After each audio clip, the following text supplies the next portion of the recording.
جو باغ فدق پہ پھدک رہے ہیں نا، ہر بات کا جواب ہے. یہ میرا موضوع نہیں، پچھلے جمعے کا پورا گھنٹے کا خطاب میرا آفیشل پیج پہ موجود ہے باغ فدق پہ، اس کو میں نہیں چھڑ رہا. لگے ہاتھوں ایک الزامی سوال کا الزامی جواب.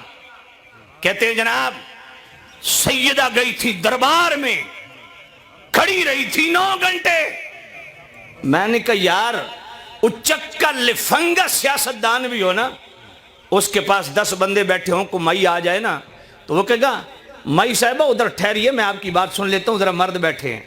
حیا نہیں آتی صحابہ کے متعلق یہ بکواس کرتے ہوئے؟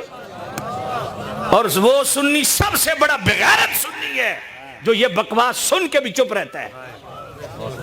یار کیا اس دربار کی جس کی یہ رونر ہوتے ہیں اس میں مولا علی نہیں بیٹھے تھے؟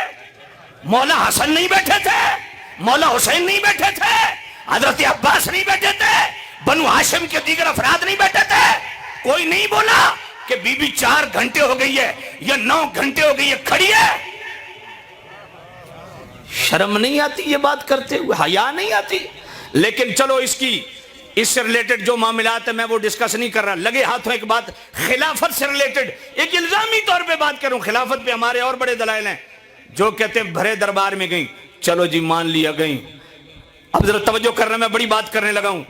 اگر یہ نقطہ پوائنٹ آپ یاد رکھ لیں تو ان کو کوئی اور باغ نظر آنے لگ جائیں گے، باغ فدق بھول جائے گا ان کو. پوائنٹ میرا یاد رکھنا. ان کو اچھا جناب دربار میں گئیں تو پھر مولا علی کے پاس گئیں، اے علی میں اپنا حق لینے کے لیے آئی ہوں. کہا نہیں. ابو بکر کے پاس گئیں. انہوں نے کہا اچھا پہلے خلیفہ تو مولا علی ہیں. سمجھ نہیں ہے یہ آپ کو؟ پہلے خلیفہ تو مولا علی ہے. ارے سیدہ زہرا سے پوچھو خلیفہ بلا فصل کون ہے؟ سبحان اللہ.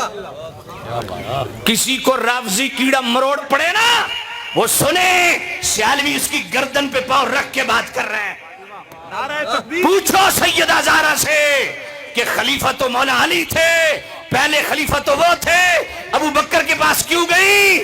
سیدہ نے بھی اپنا عقیدہ دے دیا. لوگوں میں بھی مصطفیٰ کے بعد پہلا خلیفہ ابو بکر کو سمجھتی ہوں.